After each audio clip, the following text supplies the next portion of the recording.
किस्मत का एक मोड़। बारिश की बूंदें शहर की सड़कों पर ऐसे गिर रही थीं जैसे आसमान खुद अपने दुख को बहा रहा हो। उसी बारिश में आरव छतरी के बिना तेज कदमों से चलता जा रहा था। चेहरे पर गुस्सा, आंखों में निराशा। आज उसकी जिंदगी जैसे एक झटके में बिखर गई थी। जिस नौकरी के लिए उसने 5 साल मेहनत की थी, वो किसी और को मिल गई थी। उसने आसमान की ओर देखा और कहा, क्यों मेरे साथ ही ऐसा होता है? उसने तय किया कि अब वो अपने शहर को छोड़ देगा। अगले दिन वो पहाड़ों की ओर निकल पड़ा।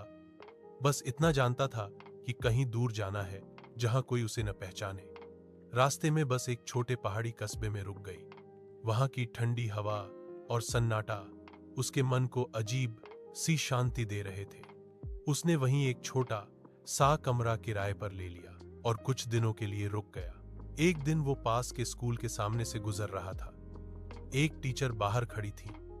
उनकी गोद में किताबों का ढेर था। आरव ने मदद के लिए आगे बढ़कर वो किताबें उठा ली। टीचर ने मुस्कुराकर कहा, धन्यवाद। आप नए हैं यहां? आरव ने सिर हिलाया।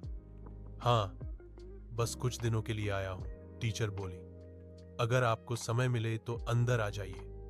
बच्चों को आज अंग्रेजी सिखानी है और हमारे पास टीचर नहीं है। आरव ने सोचा, क्यों नहीं? वैसे भी उसे कुछ करने को था नहीं। वो क्लास में गया। बच्चों के मासूम चेहरे देखकर उसके अंदर कुछ बदल गया। उसने पढ़ाना शुरू किया, पहले झिझकते हुए, फिर पूरे दिल से। बच्चों की आंखों में जो उत्सुकता थी, उसने उसे वो सुकून दिया जो किसी बड़ी कंपनी की नौकरी ने कभी नहीं दिया था। दिन हफ्तों में बदल गए। अब वो स्कूल का हिस्सा बन चुका था। एक शाम स्कूल में एक समारोह था जहां गांव के लोग आए हुए थे। आरव को बच्चों के साथ मंच पर बुलाया गया। बच्चों ने अंग्रेजी में कविता सुनाई और सबने तालियां बजाईं। स्कूल की प्रिंसिपल ने माइक पर कहा, इन बच्चों के चेहरे पर जो आत्मविश्वास दिख रहा है, उसका श्रेय उस इंसान को जाता है जो हमारे बीच नया है, लेकिन अब परिवार का हिस्सा है आरव। तालियों की गूंज के बीच आरव की आंखें नम हो गईं। उसी वक्त उसे एहसास हुआ जो नौकरी उसने खोई थी, शायद वो उसे सच्ची खुशी से दूर रखती। कुछ महीनों बाद एक एनजीओ ने स्कूल को गोद लिया और आरव से संपर्क किया।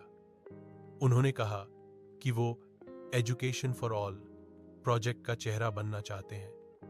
वही आरव जो कभी अपनी हार से भाग रहा था, अब दूसरों की उम्मीद बन चुका था। एक दिन वो उसी पहाड़ी पर बैठा था जहां पहली बार पहुंचा था। सूरज ढल रहा था और आसमान सुनहरे रंग में रंगा हुआ था।